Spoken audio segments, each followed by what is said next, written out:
ಗೃಹಲಕ್ಷ್ಮಿ ಮತ್ತು ಗೃಹಜ್ಯೋತಿಯ ಸ್ಕೀಮ್ನ ಫಲಾನುಭವಿಗಳು ಇನ್ನೆರಡು ದಿನದಲ್ಲಿ ಅರ್ಜಿಯನ್ನು ಕಾಲ್ಫಾರ್ ಮಾಡ್ತೀವಿ, ಅರ್ಜಿಯನ್ನು ತುಂಬಿಸಿ ನೀವು ಕಳಿಸುವಂಥ ಕಾರ್ಯವನ್ನು ಮಾಡಬೇಕು ಅಂತೇಳಿ ಈಗಾಗಲೇ ಖುದ್ದು CM DK ಶಿವಕುಮಾರ್ ಹೇಳಿದ್ದಾರೆ. ಕೇವಲ ಇಷ್ಟು ಮಾಡಿದರೆ ಮಾತ್ರ ನಿಮ್ಮ ಗ್ಯಾರಂಟಿ ಸ್ಕೀಮ್ಗಳು ಉಳಿಯೋದಿಲ್ಲ, ಮುಂದುವರಿಯೋದಿಲ್ಲ. ಮತ್ತೊಂದು ಕಾರ್ಯವನ್ನು ಕೂಡ ಮಾಡಬೇಕಾಗಿದೆ. ಅದು ಏನು ಅನ್ನೋದಾದರೆ SIR ಈಗಾಗಲೇ ಇಂದಿನಿಂದ ಶುರುವಾಗಿದೆ. ಜೂನ್ 30ರಿಂದ ಜುಲೈ 29ರವರೆಗೆ ನಡೀತಿರುವಂಥ ಈ SIR ಅಂದರೆ ಮತದಾರರ ಪಟ್ಟಿಯ ವಿಶೇಷ ಸಮಗ್ರ ಪರಿಷ್ಕರಣೆ SIR. ಇದನ್ನು ಪ್ರತಿಯೊಬ್ಬ ಮತದಾರರು ಕೂಡ 18 ವರ್ಷ ಆರಂಭ ಮತ್ತು ಯಾರು 18 ವರ್ಷ ಶುರುವಾಗಿದೆ ಅವರೆಲ್ಲರೂ ಕೂಡ ತಮ್ಮ ಹೆಸರನ್ನು ಮತದಾರರ ಪಟ್ಟಿಯಲ್ಲಿ ಸೇರಿಸಬೇಕು. ವೋಟರ್ ID ಇದ್ದರೆ ಮಾತ್ರ ಗ್ಯಾರಂಟಿ ಸ್ಕೀಮ್ಗಳು ಸಿಗುತ್ತೆ. ಇಲ್ಲದೆ ಹೋದರೆ ಇಲ್ಲಿವರೆಗೆ ಏನಾದರೂ ಗ್ಯಾರಂಟಿ ಯೋಜನೆಗಳ ಫಲಾನುಭವಿ ಆಗಿದ್ದರೂ ಕೂಡ ಒಂದು ವೇಳೆ ಈಗ ನೀವೇನಾದರೂ ಪಟ್ಟಿಯಲ್ಲಿ ನೀವು ಸೇರಿಸದೆ ಹೋದರೆ ಅಥವಾ ವೋಟರ್ ID ಅರ್ಜಿಗೆ ನೀವೇನು SIR ಅರ್ಜಿ ಏನಾದರೂ ಹಾಕದೇ ಇದ್ದರೆ ನೀವು ನಿಮ್ಮ ವೋಟರ್ IDಯನ್ನೇ ಕಳೆದುಕೊಳ್ಳುವಂಥ ಸಾಧ್ಯತೆ ಹೆಚ್ಚಾಗಿದೆ. ಸಾಧ್ಯತೆ ಏನು? ನಿಮ್ಮನ್ನು ಹೊರಗಡೆ ಇಡುವಂಥ ಕಾರ್ಯನೇ ಮಾಡ್ತಾರೆ. ಆ ಕಾರಣಕ್ಕಾಗಿ ರಾಜ್ಯದ ಪ್ರತಿಯೊಬ್ಬ ಮತದಾರರು ಯಾರ್ಯಾರಿದ್ದೀರಿ, ಬರೀ ಗ್ಯಾರಂಟಿ ಸ್ಕೀಮಿಗೆ ಅರ್ಜಿ ಮಾತ್ರ ಹಾಕೋದಲ್ಲ, ಇದಕ್ಕೂ ಕೂಡ ನೀವು ಅರ್ಜಿಯನ್ನು ಹಾಕಲೇಬೇಕು. ಈ ಅರ್ಜಿಯನ್ನು ಹಾಕೋದು ಹೇಗೆ? ನಿಮ್ಮ ಮನೆಗೆ BLO ಅಂದರೆ ಮತಗಟ್ಟೆಯ ಅಧಿಕಾರಿಗಳು ಬರ್ತಾರೆ. ಅವರು ಕೊಡುವಂಥ 2 ಅರ್ಜಿ ಫಾರ್ಮ್ ಏನಿರುತ್ತೆ ಆ 2 ಅರ್ಜಿ ಫಾರ್ಮನ್ನು ಫಿಲ್ ಮಾಡಬೇಕು. ಒಂದು ಅರ್ಜಿ ಫಾರ್ಮನ್ನು ನೀವು ಇಟ್ಕೋತೀರಾ, ಇನ್ನೊಂದು ಅರ್ಜಿ ಫಾರ್ಮನ್ನು BLOಗಳಿಗೆ ಕೊಡ್ತೀರಾ.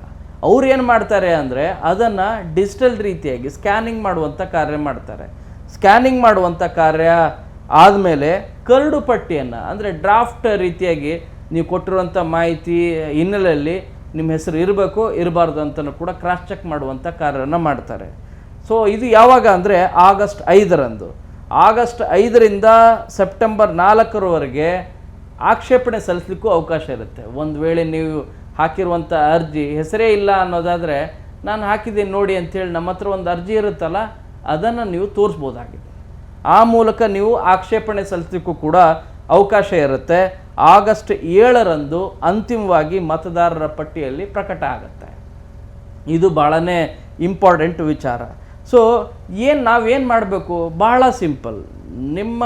ನಮ್ಮ ಮನೆಗೆ ಬರುವಂಥ ಅಧಿಕಾರಿಗಳಿಗೆ 2 ನಿಗದಿತ ಅರ್ಜಿ ಫಾರ್ಮನ್ನು ಪಡೆದು ಅದನ್ನು ತುಂಬಿಸ್ಬೇಕು. ಹೇಳಿದ್ನಲ್ಲ ಈಗಾಗಲೇ 2 ಅಪ್ಲಿಕೇಶನ್ ಫಾರ್ಮ್ ಬರುತ್ತಲ್ಲ, ಒಂದನ್ನು ನೀವು ದಾಖಲೆಯಾಗಿ ಇಟ್ಕೊಳ್ಳಿ, ಇನ್ನೊಂದನ್ನು ಅಧಿಕಾರಿಗಳಿಗೆ ವಾಪಸ್ ಕೊಡಿ.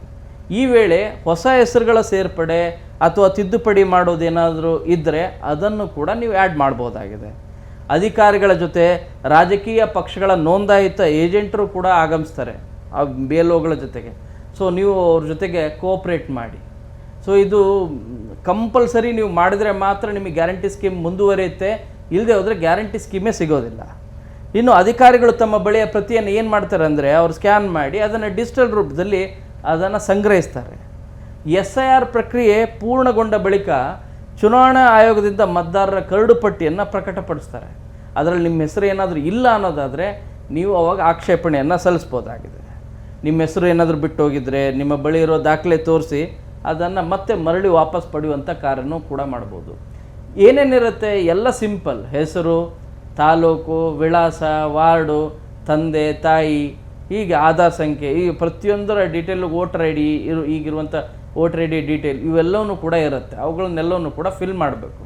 ಕೇವಲ ಇಷ್ಟು ಮಾತ್ರ ಮಾಡೋದಲ್ಲ, 2002ರಲ್ಲಿ ನೀವು ಮತದಾರರಾಗಿದ್ದರೆ, 2002ರಲ್ಲಿ ನೀವೇನಾದ್ರು ವೋಟಿಂಗ್ ಏನಾರು ಮಾಡಿದರೆ ಆ ರೀತಿ ಅವಾಗಿದ್ದ ತಾಲೂಕು, ವಿಧಾನಸಭೆಯ ಸಂಖ್ಯೆ, ಹೆಸರು ಎಲ್ಲದು ಅವಾಗೇನಿತ್ತೋ ಆ ಡೀಟೇಲ್ ಎಲ್ಲವನ್ನೂ ಕೂಡ ಆ್ಯಡ್ ಮಾಡಬೇಕು. ಅದನ್ನು ಹೋಲಿಕೆ ಮಾಡುವ, ಕಂಪೇರ್ ಮಾಡುವಂಥ, ಮ್ಯಾಪಿಂಗ್ ಮಾಡುವಂಥ ಕಾರ್ಯನೂ ಕೂಡ ಆಗುತ್ತೆ.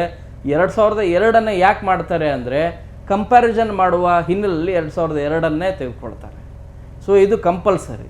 ಒಂದು ವೇಳೆ ನಾನು ಈಗ ಹೊಸ ಮತದಾರ ಇರೋದು 2002ರಲ್ಲಿ ನಾನು ವೋಟಿಂಗೇ ಮಾಡಿಲ್ಲ ಅನ್ನೋದಾದರೆ ಯಾರು ಡೀಟೇಲ್ ಕೊಡಬೇಕು ಅನ್ನೋದಾದರೆ ನೀವು ನಿಮ್ಮ ತಂದೆಯ ಡೀಟೇಲನ್ನು ಕೊಡಬೇಕಾಗತ್ತೆ. ನಿಮ್ಮ ತಂದೆಯ ಹೆಸರು, ವಿಧಾನಸಭಾ ಕ್ಷೇತ್ರದ ಸಂಖ್ಯೆ, ವಾರ್ಡ್ ಸಂಖ್ಯೆ, ಹೀಗೆ ಏನೇನು ಡೀಟೇಲ್ ಇರುತ್ತಲ್ಲ ಅದೆಲ್ಲದನ್ನು ಕೂಡ ಕೊಡಬೇಕು.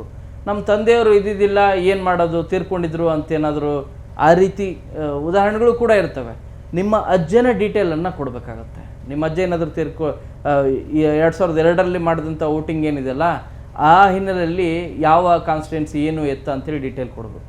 ಇದು ಬಹಳನೇ ಕಂಪಲ್ಸರಿ. ಯಾಕಂದರೆ ಬಹಳಷ್ಟು ಜನರದ್ದು ಇದು ಟೆಕ್ನಿಕಲಿ ಕೂಡ ತೊಂದರೆ ಆಗುತ್ತೆ. 2002ರಲ್ಲಿ ನಾನು ವೋಟ್ ಮಾಡಿದ್ದೆ ಸರಿ, ನಮ್ಮಪ್ಪ ವೋಟ್ ಮಾಡಿದ್ರು ಸರಿ, ಅದರ ಡೀಟೇಲೇ ಇಲ್ಲ, ನಾನೇನು ಮಾಡಲಿ ಅಂಥೇಳಿ ಪ್ರಶ್ನೆ ಮಾಡೋರಿದ್ದಾರೆ. ಈ ಹಿನ್ನೆಲೆಯಲ್ಲಿ ಎಲೆಕ್ಷನ್ ಕಮಿಷನ್ ತನ್ನ ವೆಬ್ಸೈಟಲ್ಲಿ 2002ರಲ್ಲಿ ಕಾನ್ಸ್ಟಿಟ್ಯೂನ್ಸಿ ವೈಸ್ ಕೂಡ ಡೀಟೇಲನ್ನು ಹಾಕಿದೆ. ಸೊ ನಿಮ್ಮ ತಂದೆ ಹೆಸರಂತೂ ಗೊತ್ತಿರುತ್ತೆ, ನಿಮ್ಮ ಅಜ್ಜ ಹೆಸರಂತೂ ಗೊತ್ತಿರುತ್ತೆ, ಇಲ್ಲ ನಿಮ್ಮ ಹೆಸರೇ ಗೊತ್ತಿರುತ್ತೆ. ನೀವು ಅದನ್ನು ನೋಡಿ ಸರ್ಚ್ ಮಾಡಿ ನೀವು ಡೌನ್ಲೋಡ್ ಮಾಡ್ಬೋದು. ಡೀಟೇಲ್ ಅದರಲ್ಲಿ ಸಿಗುತ್ತೆ. ಆ ಡೀಟೇಲ್ನೆಲ್ಲವನ್ನು ಕೂಡ ಚೆಕ್ ಮಾಡ್ಕೊಂಡು ನೀವು ಅರ್ಜಿಯಲ್ಲಿ ಹಾಕಬೇಕಾದಂಥ ಕಾರ್ಯವನ್ನು ಮಾಡಬೇಕು. ಯಾಕೆ ಮಾಡ್ತಾ ಇದ್ದಾರೆ ಇದು? ಯಾಕೆ ಇದು ಪ್ರತಿ ಸರಿ ಎಲೆಕ್ಷನ್ ಟೈಮಲ್ಲಿ ನಿಮಗೆ ವೋಟಿಂಗ್ ಅದರ ಮತದಾರರ ಪಟ್ಟಿಯನ್ನು ಪರಿಷ್ಕರಣೆ ಮಾಡುವಂಥ ಕಾರ್ಯ ಮಾಡಿ ಹೊಸದಾಗಿ ಸೇರಿಸೋದಾದ್ರೆ ಸೇರಿಸ್ಕೊಳ್ಳಿ ಅಂತೇಳಿ ಹೇಳ್ತಾನೆ ಇರ್ತಾರೆ. ಆವಾಗ ನೆಗ್ಲೆಕ್ಟ್ ಏನಾದರೂ ಮಾಡಿದರೆ ನಿಮಗೇನು ದೊಡ್ಡ ಲಾಸ್ ಏನಾಗಿರಲ್ಲ, ನೀವು ವೋಟಿಂಗ್ ಪವರನ್ನು ಕಳ್ಕೊಂಡಿರ್ತೀರಿ. ಬಟ್ ಈ ಸರಿ ಏನಾದರೂ ನೀವು ವೋಟಿಂಗ್ ಪವರ್ ಕಳ್ಕೊಂಡ್ರೆ ಸರ್ಕಾರಿ ಸ್ಕೀಮ್ಗಳು ಮುಂದೆ ಸಿಗೋದಿಲ್ಲ, ಗ್ಯಾರಂಟಿ ಸ್ಕೀಮ್ಗಳು ಕೂಡ ಸಿಗೋದಿಲ್ಲ. ಇದನ್ನು ಖುದ್ದು CM DK ಶಿವಕುಮಾರ್ ಅವರೇ ಹೇಳಿರೋ ಕಾರಣಕ್ಕಾಗಿ ನೀವು ಇದನ್ನು ಭಾಳ ಸೀರಿಯಸ್ ಆಗಿ ತೆಗೆದುಕೊಳ್ಬೇಕು. ನಾನು ಮುಖ್ಯಮಂತ್ರಿ ಆದರೂ ಸರಿ, ನಾಳೆ ನನ್ನ ಮನೆಗೆ ಮತಗಟ್ಟೆ ಅಧಿಕಾರಿಗಳು ಬರ್ತಾರೆ, BLO ಅಧಿಕಾರಿಗಳು, ಅವರಿಗೆ ನನ್ನ ಎಲ್ಲ ಡೀಟೇಲ್ಸನ್ನು ಕೊಟ್ಟು ಏನೇನು ಕೇಳ್ತಾರೆ ಆ ಡೀಟೇಲ್ಸ್ ಎಲ್ಲನೂ ಕೂಡ ಕೊಡಬೇಕಾಗಿದೆ ಅಂತ ಹೇಳಿದ್ದಾರೆ. ಈ ಮೂಲಕ ಒಬ್ಬ ಮುಖ್ಯಮಂತ್ರಿಯೇ ತಮ್ಮ ವೋಟರ್ ID-ನ ಉಳಿಸ್ಕೋಬೇಕು ಅನ್ನೋದಾದರೆ ಖಂಡಿತವಾಗಿ ಕೂಡ SIR-ಅಲ್ಲಿ ಅರ್ಜಿಯನ್ನು ಸಲ್ಲಿಸ್ತಾ ಇದ್ದಾರೆ. ಅದೇ ರೀತಿ ಪ್ರತಿಯೊಬ್ಬ ಪ್ರಜ್ಞಾವಂತ ಮತದಾರರು ಯಾರಿದ್ದಾರೆ ಅವರೆಲ್ಲರೂ ಕೂಡ ಈಗಾಗಲೇ ನಂದು ವೋಟಿಂಗ್ ನಾನು ಮಾಡಿದ್ದೀನಿ, ವೋಟರ್ ID ಇದೆ ಅಂತಿದ್ರೂ ಕೂಡ ನೀವು ಮತ್ತೊಂದು ಸರಿ ನೀವು ಅರ್ಜಿಯನ್ನು ಹಾಕೋದು ಅನಿವಾರ್ಯ. SIR ಈ ಕಾರಣಕ್ಕಾಗಿ ಪರಿಷ್ಕರಣೆ ಮಾಡ್ತಾ ಇರೋದು. ಯಾಕೆ ಅನ್ನೋದಾದರೆ ಯಾರ್ಯಾರು ಡಬಲ್ಲು ತ್ರಿಬಲ್ಲು ವೋಟರ್ ID-ಗಳನ್ನು ಇಟ್ಕೊಂಡಿದ್ದಾರೆ ಅವುಗಳನ್ನು ಪರಿಷ್ಕರಣೆ ಮಾಡಿ ಒಬ್ಬರಿಗೆ ಒಂದೇ ವೋಟರ್ ID-ಯನ್ನು ಅವಕಾಶವನ್ನು ಮಾಡಿಕೊಡ್ಬೇಕು ಅಂಥೇಳಿ ಮಾಡ್ತಿರುವಂಥ ಕಾರ್ಯ. ಸೊ ಇದಕ್ಕೆ ಸಪೋರ್ಟ್ ಮಾಡಿದರೆ ನಿಮ್ಮ ವೋಟರ್ ID-ನೂ ಉಳಿಯುತ್ತೆ, ಅದರ ಜೊತೆ ಗ್ಯಾರಂಟಿ ಸ್ಕೀಮ್ಗಳ ಫಲಾನುಭವಿಯಾಗಿದ್ದರೆ ಅದು ಕೂಡ ಮುಂದುವರಿಯುತ್ತೆ. ಅದರ ಜೊತೆಗೆ ಸರ್ಕಾರಿ ಯೋಜನೆಗಳು ಕೂಡ ಏನಾದರೂ ತೆಗೆದುಕೊಂಡಿದ್ರೆ ಅದು ಮುಂದುವರಿಯುತ್ತೆ. ಮುಂದೆ ಸರ್ಕಾರಿ ಸ್ಕೀಮ್ಗಳು ಕೂಡ ಸಿಗುವಂಥ ಚಾನ್ಸಸ್ ಹೆಚ್ಚಿರುತ್ತೆ. ಅದೆಲ್ಲದಕ್ಕೂ ಕೂಡ ಮತದಾರರ ID, ವೋಟರ್ ID ತುಂಬಾ important. Camera person Vishwanath Haveri ಜೊತೆ ಶರಣು ಹಂಪಿ, News 18. ನಿರ್ಭೀತ, ನಿಷ್ಪಕ್ಷಪಾತ, ವಿಶ್ವಾಸಾರ್ಹ ಸುದ್ದಿಗಳಿಗೆ ಮತ್ತೊಂದು ಹೆಸರಾಗಿರುವ News 18 ಕನ್ನಡ ಈಗ ಆಪ್ನಲ್ಲೂ ಲಭ್ಯವಿದೆ. ದಯವಿಟ್ಟು ಇಲ್ಲಿರುವ QR ಕೋಡ್ ಸ್ಕ್ಯಾನ್ ಮಾಡಿಕೊಂಡು ಆಪ್ ಡೌನ್ಲೋಡ್ ಮಾಡೋದನ್ನ ಮರಿಬೇಡಿ. ನಿಮ್ಮ ಬೆಂಬಲ ಹೀಗೆ ಸದಾ ನಮ್ಮೊಂದಿಗಿರಲಿ. ಧನ್ಯವಾದ.